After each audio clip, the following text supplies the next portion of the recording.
Hello, I'm Thorne Bishop, and welcome to Top Secret Inc. Today we'll be walking through G.I. Joe, A Real American Hero, Volume 2.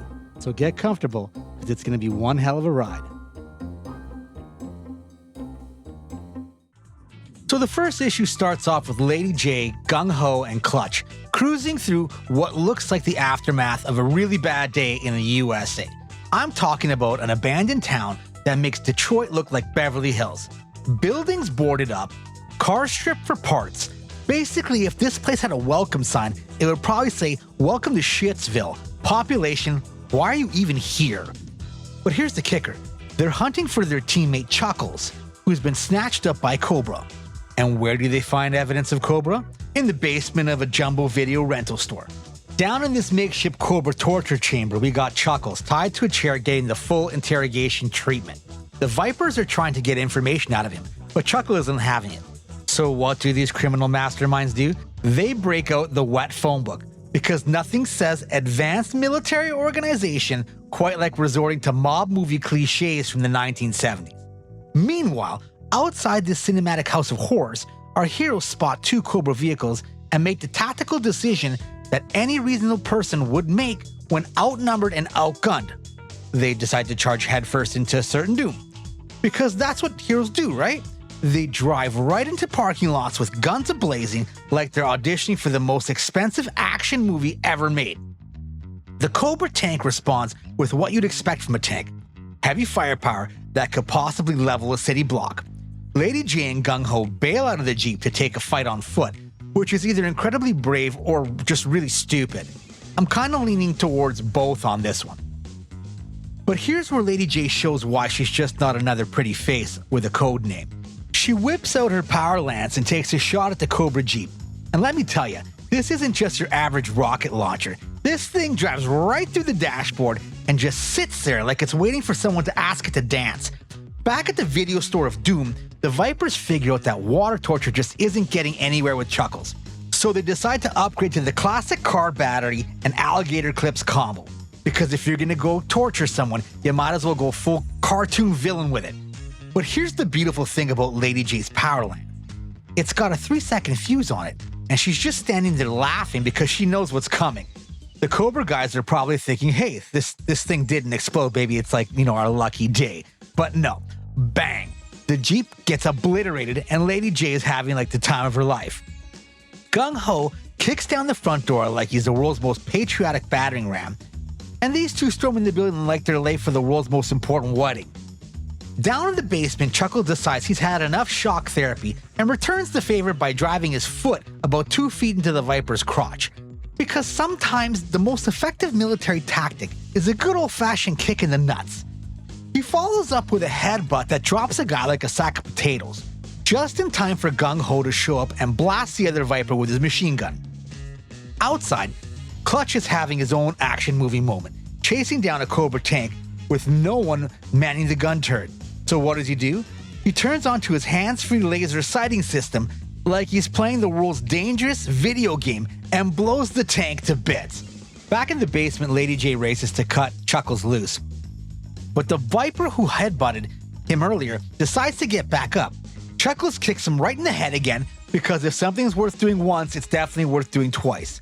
Then in a move that would make any action hero proud, Chuckles grabs Lady J's sidearm, spins around, and double taps the Viper right in the head. Lady J, being the responsible military officer she is, tells Chuckles she's gonna have to turn him in for shooting an unarmed man. But Chuckles flips over the body to reveal that the Viper had a pistol and was about to shoot both of them. He tosses the loaded firearm to Lady J and delivers the line of the century, "You're welcome." Classic Chuckles, saving lives and just being sarcastic as hell about it. 6 hours later, we get to a plane landing at Joe Base in the desert, and the four heroes emerge like they just got back from the world's most dangerous vacation. Chuckles hops off the Jeep by himself because apparently he's got places to be and people to see. Inside, Sergeant Iron Knife is waiting for the password from Chuckles so we can get access to the underground base. Now we catch up to Lady J, Gung Ho, and Clutch, who are discussing how they would never have found Chuckles without the intel from Storm Shadow. And now they're joking that it's Chuckles' job to interrogate Storm Shadow. Talk about job security through irony here. Mainframe opens a secret underground hangar for the plane. Stalker and Duke call Chuckles over from the elevator for a conversation about whether anyone has interrogated Storm Shadow yet. Okay, here we got a big spoiler alert. That's a negative. He's been in lockdown this entire time, and they needed Chuckles to find out if Storm Shadow really is a double agent or if he legitimately wants to help the Joes. The three of them are walking down a hallway when Chuckles puts his hand on a hand scanner to open up the door. At the same time, he gets warned not to stand too close by the Joes. The door slides open, and there's Scarlet with an assault rifle pointed right at Chuckles' head. Apparently, they have some bad history together, and Scarlet is not in a very forgiving mood at this moment. She points the gun to the ground and starts ripping Chuckle a new one, telling him he better find out all the information he can to help get Snake Eyes back. Duke has to pull Scarlet away before she does something she'll regret later. They open a large vault door after passing through more security, only to find an empty cell. Storm Shadow has somehow escaped. The security alarms go off, and the Joes are running through the base with search dogs, checking all the CCTV cameras. And where do they find him? In the mess hall, sitting at a table, grabbing a little snack, because I guess he wasn't too happy with the room service. This guy broke out of a maximum security cell to get better food options. Security surrounds Storm Shadow with guns pointed at him in every direction. One of the Joes tells him to give up because you'll never make it past the blast doors. Storm Shadow looks up at one of the CCTV cameras and mentions that, hey, I already did. And that's how he managed to grab the remote trigger for a self-destruct unit of this facility. At this point, Storm Shadow is basically making all the Joes look like amateur hour here. He could have just set the timer on the bomb and walked away, but instead he's sitting there eating snacks and holding the entire base hostage with a remote control. Now we jump to the Cobra Silent Castle, where we have Cobra Commander, Destro, Snake Eyes, Mindbender, and the absolutely stunning Baroness. They're looking for satellite footage of the Joe Desert base, having identified that there's an underground plane hangar and it's a major facility for the Joes. They have no way of getting in there. But then the Baroness mentions, we can't, but Snake Eyes can. And as a reminder for those who haven't read Volume 1 yet, Snake Eyes has had his mind wiped by Cobra and is currently working for them, not the Joes. Like, talk about the ultimate inside job here. We cut to a scene where the Baroness is flying a jumbo jet. She and Destro are talking about Billy. That'll be Cobra Commander's son, who the Baroness is currently having an affair with. Destro is still obviously jealous, and really, who can blame him? Destro mentions that Billy's speech has become erratic and his body postures changed due to the excessive using of the mind-wiping machine voluntarily on himself. The plane lands, and they offload an 18-wheeler with Billy at the wheel and Snake Eyes riding shotgun. Billy tells Snake Eyes when he gets his ultimate revenge that Snake Eyes will be the one to pull the trigger. Billy also mentions that he'll need to make some special adjustments to the brainwave scanner to help learn about Snake Eyes' past and who he actually is. Cobra Commander's pissed because Zartan just took off on his motorbike after the plane landed. Apparently he was supposed to lead the motorcade, but Zartan had other plans. Destro claps back by telling Cobra Commander that Zartan left to make contact with the Dreadnoks. Now we jump back to a little town called Pine Barrens, the same destroyed town where they rescued Chuckles. The Dreadnoks are hiding out in an abandoned gas station when one of them notices a police officer on a motorbike pulling up to the gas pumps. The cop enters the gas station, and now we get a 4-on-1 cage match with punches and kicks flying, but the only guy landing hits is the cop, who's systematically beaten down all 4 Dreadnoks, and they're just like lying on the ground. The cop slowly transforms into Zartan. The Dreadnoks are pissed that Zartan didn't reveal himself before entering the building and beating them senseless. Zartan's pissed because he came to check in on the status of the Thunder Machine to see if it was fully repaired, which they haven't even started touching it yet. Zartan is also complaining about the possible restructuring of Cobra operations and how this mission is supposed to be top secret, but the Dreadnoks don't really give a shit because they haven't been fed yet. Priorities, people. Food here. We cut to Cobra Commander on top of a tank, on the phone with Zartan. Cobra Commander is baffled that Zartan is putting a requisition for chocolate-covered donuts and grape soda, because apparently even terrorist organizations have to deal with really weird expense reports. Cobra Commander just brushes it off and tells Zartan he'll get someone to take care of it because he has more pressing things to worry about. Those more pressing things involve moving all the Cobra equipment into an abandoned wax museum. Billy is a little pissed because he's freaking out over the transfer of the mind-wiping scanner. Dr. Mindbender confronts Billy and reminds him that the machine was created by Dr. Venom, and that he personally made all the improvements. Billy has a temper tantrum and nearly picks a fight with Destro. You can tell that the machine is definitely causing brain damage to Billy's train of thought. The Baroness hears Billy's argument and leaves the building to get some fresh air. Destro chases after her because he's still got feelings for her, and honestly, who can blame him? He tells her it's too dangerous for them to be outside because the Joes can probably find them on a satellite camera feed. Cobra Commander decides to make it a party and runs outside to find the Baroness. Apparently, he has a very important mission for her: to acquire and hand-deliver donuts and soda to the Dreadnoks. The Baroness huffs and puffs in a tantrum about having to complete what's essentially an Uber Eats delivery run. Meanwhile, we see two surfers coming out of the ocean, but they're really Joes doing reconnaissance. So now the Joes know where the new Cobra hideout is. Back at the Wax Museum, Cobra Commander is having a heart-to-heart with Snake Eyes about how he'll handle strategizing the penetration of the G.I. Joe's defenses. Snake Eyes responds by pulling out his katana and slicing off the head of a wax statue. It's here we see Scarlet's wax head flop onto the floor.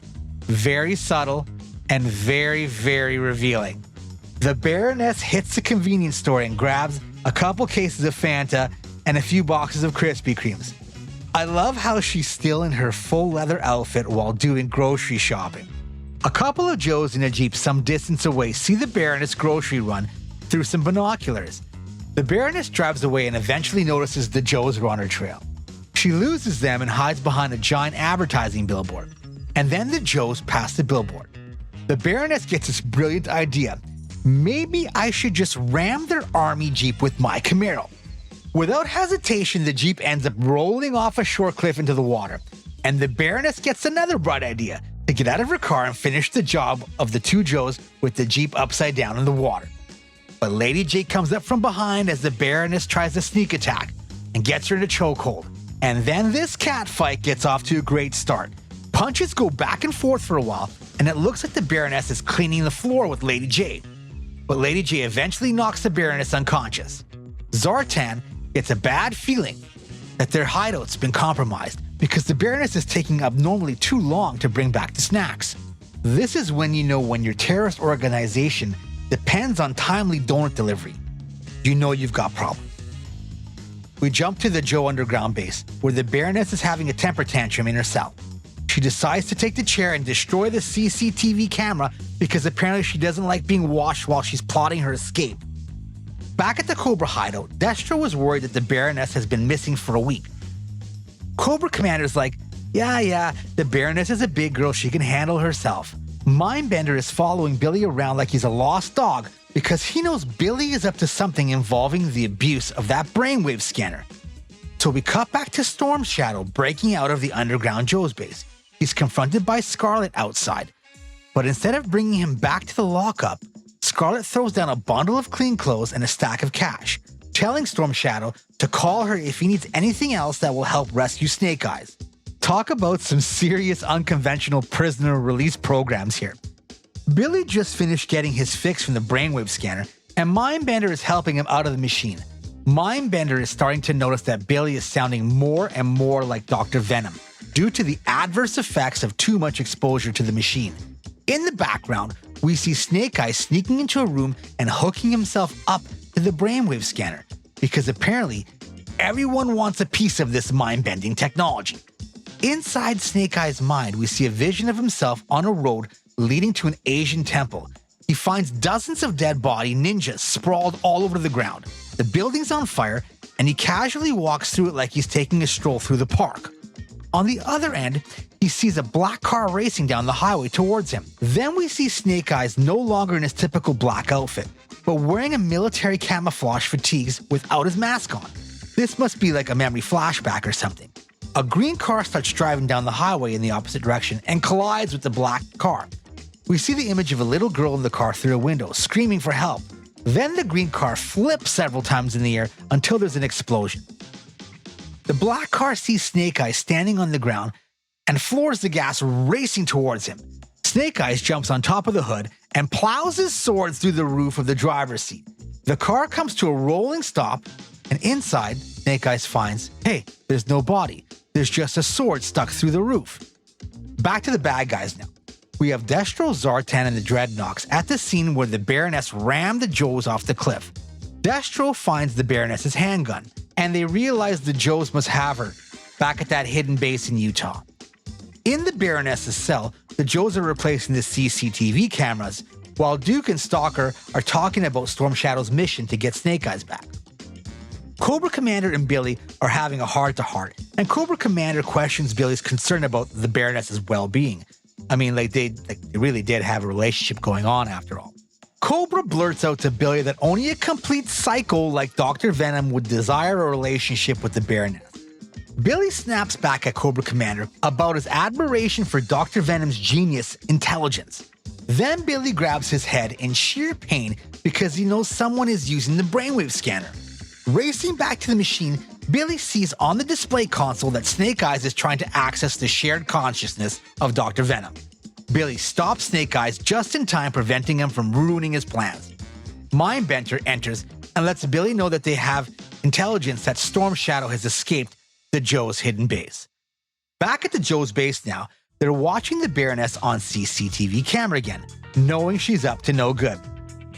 Duke asks Psycho about the Baroness's temper tantrum, and Psycho reports that a small red tab on the Baroness's uniform is missing.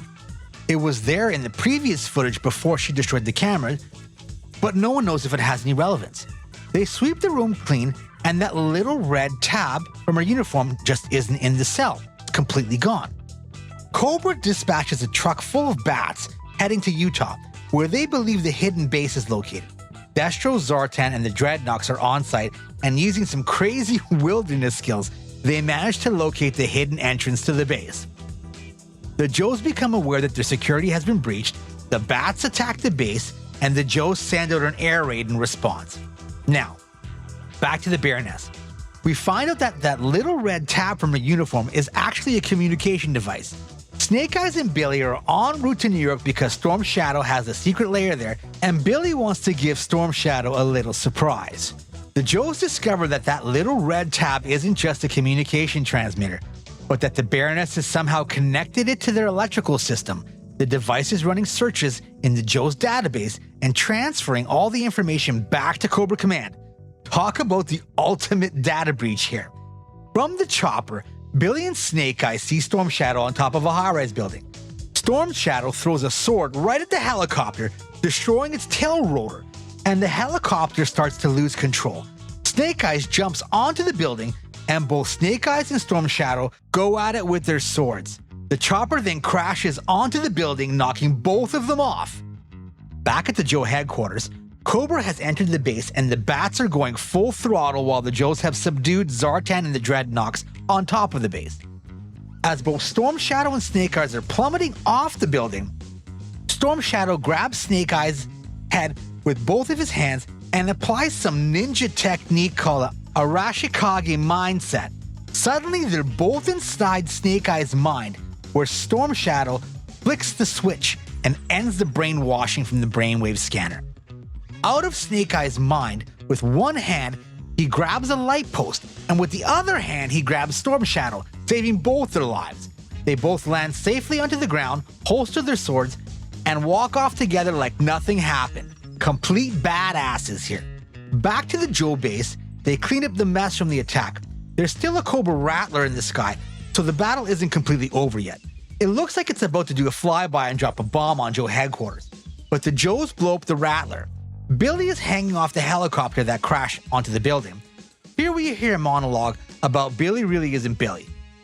He's Billy's body, but with the full consciousness of Dr. Venom. People are racing out of the building, but Storm Shadow and Snake Eyes are fighting their way through the crowd to get back into the rooftop. They race up nearly to the top where they can see Billy hanging off a cable from the chopper. Billy loses his grip and starts to fall. Storm Shadow dives out the window to save Billy, and Billy kindly returns the favor with a few rounds from his handgun. clipping Storm Shadow in the shoulder. Now they're both tumbling out of the sky arm in arm when Snake Eye comes flying out the window holding a long electrical cable. He managed to grab Storm Shadow, who's also holding onto Billy. Now, all three of them end up swinging through a window of the same building several floors lower, where they get into a fist fight and eventually knock Billy unconscious. Finally, we cut to a scene where Storm Shadow and Snake Eyes bring Billy back to the closest available brainwave scanner. They're doing everything in their power to remove Dr. Venom from Billy's mind. We can see a scene of them on the docks and a ferryman coming in his gondola to take Dr. Venom's consciousness away. I hope you enjoyed the walkthrough today, but here's the thing. You need to get your hands on the actual book. Hit up your local comic shop or grab it from an online vendor. Support these comic book companies because they're the real people busting their asses writing these insane stories. Even though you're hearing about it from me, when you actually read it yourself, I guarantee you'll have a completely different perspective on the whole thing. Trust me, it hits different on paper.